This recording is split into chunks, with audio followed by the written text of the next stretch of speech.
8 सिद्धियों में पारंगत 280 साल जीने वाला योगी जिन्हें रामकृष्ण परमहंस ने कहा था काशी के चलते फिरते शिव, वो अक्सर गंगा नदी में करते थे साधना। जहर भी था बेअसर। भारत सिद्ध पुरुषों की भूमि रही है। यहाँ एक से बढ़कर एक संत और योगी हुए हैं। किसी ने अपनी निश्चल भक्ति से लोगों के दिलों में जगह बनाई तो किसी की चर्चा चमत्कारों के कारण खूब हुई। किसी ने ऐसी रचनाएं किया कि सैकड़ों वर्षों तक लोग उन्हें पढ़ते रहे, तो किसी ने योग की ऐसी सिद्धि प्राप्त की कि उनके लिए कुछ भी असंभव नहीं रहा। इन्हीं में से एक थे त्रैलंग स्वामी, जिन्हें स्वयं रामकृष्ण परमहंस ने काशी के चलते फिरते शिव कहा था। उनके चमत्कारों की चर्चा तब आम थी। त्रैलंग स्वामी को गणपति सरस्वती के नाम से भी जाना जाता है। उन्होंने अपने जीवन का एक बड़ा हिस्सा काशी में ही गुजारा। आश्चर्यजनक बात ये है कि ये लगभग 280 वर्षों तक जीवित रहे। सन 1737 से लेकर 1887 तक इन्होंने वाराणसी को अपना निवास स्थान बनाया। इनके पिता का नाम नृसिंह राव तो माता का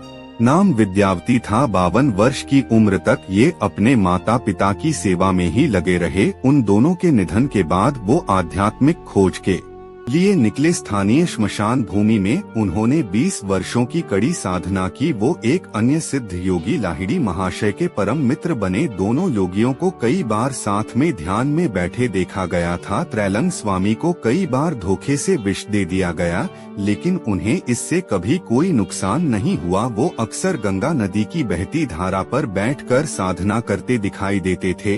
इतना ही नहीं, त्रैलंग स्वामी कई बार गंगा की धारा के भीतर भी घुस जाते थे और कई दिनों बाद किसी अन्य स्थान पर निकलते थे। भीषण गर्मी में भी मणिकर्णिका घाट की तपती शिलाओं पर बैठ तपस्या करते थे।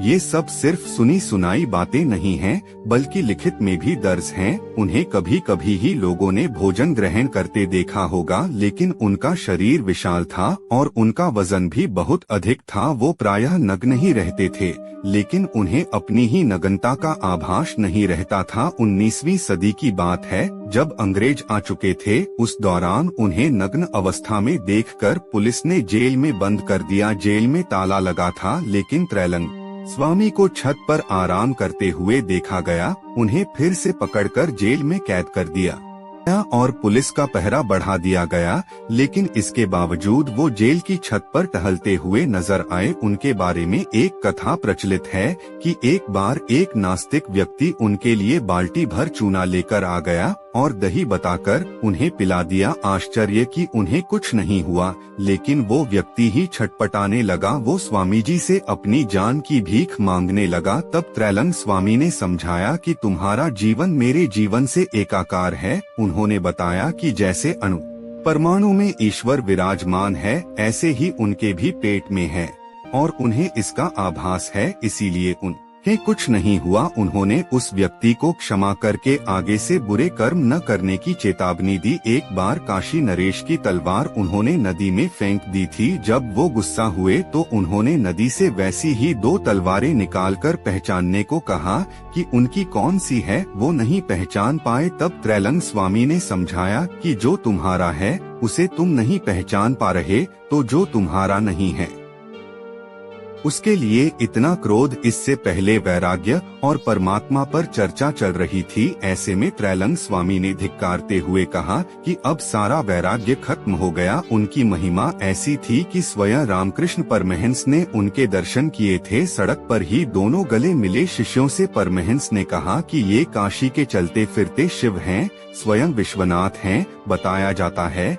कि सन 1881 में एक एकादशी के दिन उन्होंने अपने प्राण का त्याग किया था। उन्होंने नेपाल से लेकर कई अन्य स्थानों का भ्रमण किया था। स्वामी विवेकानंद ने भी उनके दर्शन किए थे। स्वामी विवेकानंद ने त्रैलंग स्वामी को प्रणाम करके उनकी चरण धूलि अपने माथे से लगाई। आज भी जब आप वाराणसी के पंचगंगा घाट पर जाएंगे तो वहाँ वेणी माधव मंदिर के पास ही त्रैलंग स्वामी का आश्रम है, जहाँ उनकी प्रतिमा और शिवलिंग स्थापित है। त्रैलंग स्वामी के बारे में एक और खास बात ये है कि वो अधिकतर मौन व्रत में रहा करते थे। रामकृष्ण परमहंस ने उनसे सवाल किया था कि ईश्वर एक है या अनेक है। इशारों में ही उन्होंने इस गूढ़ प्रश्न का उत्तर दे दिया था।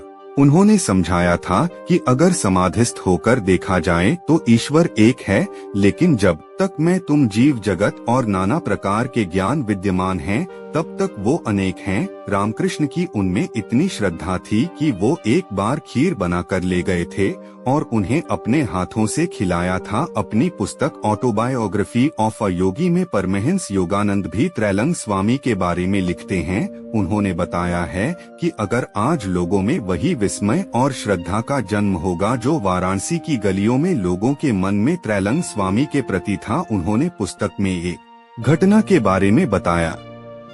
एक बार उनके मामा ने त्रैलंग स्वामी को लोगों से घिरे बैठे देखा।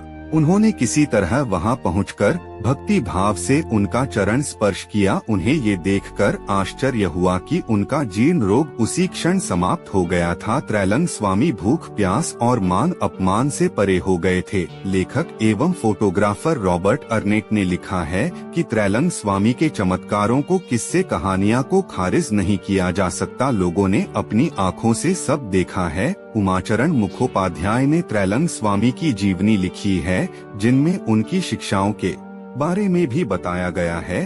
त्रैलंग स्वामी बंधन को इस दुनिया से जुड़ाव का कारण मानते थे। उनका कहना था कि संसार का पूरी तरह त्याग कर देना ईश्वर में स्वयं को स्थापित कर देना ही मुक्ति है। उन्होंने कहा था कि जब किसी चीज की इच्छा ही नहीं रह जाती है, सारी इच्छाओं का त्याग करके मनुष्य स्वर्ग का अनुभव करता है। उन्होंने इंद्रियों को मनुष्य का दुश्मन बताते हुए कहा था कि अगर वो नियंत्रित हैं, तभी आपके मित्र हैं। अगर आपको हमारा वीडियो पसंद आया हो तो कृपया इसे लाइक करें, शेयर करें और हमारे चैनल को सब्सक्राइब करना न भूलें। ऐसा करने से आप हमारे आगामी वीडियो सबसे पहले देख पाएंगे। आपका एक लाइक और सब्सक्राइब हमें और भी अच्छे कंटेंट बनाने के लिए प्रेरित करता है। अगर आपके पास कोई सवाल या सुझाव हो तो कृपया कमेंट बॉक्स में लिखें। हम आपकी राय का सम्मान करते हैं। धन्यवाद और जुड़े रहें हमारे साथ, क्योंकि हम लेकर आते हैं आपके लिए बेहतरीन वीडियो।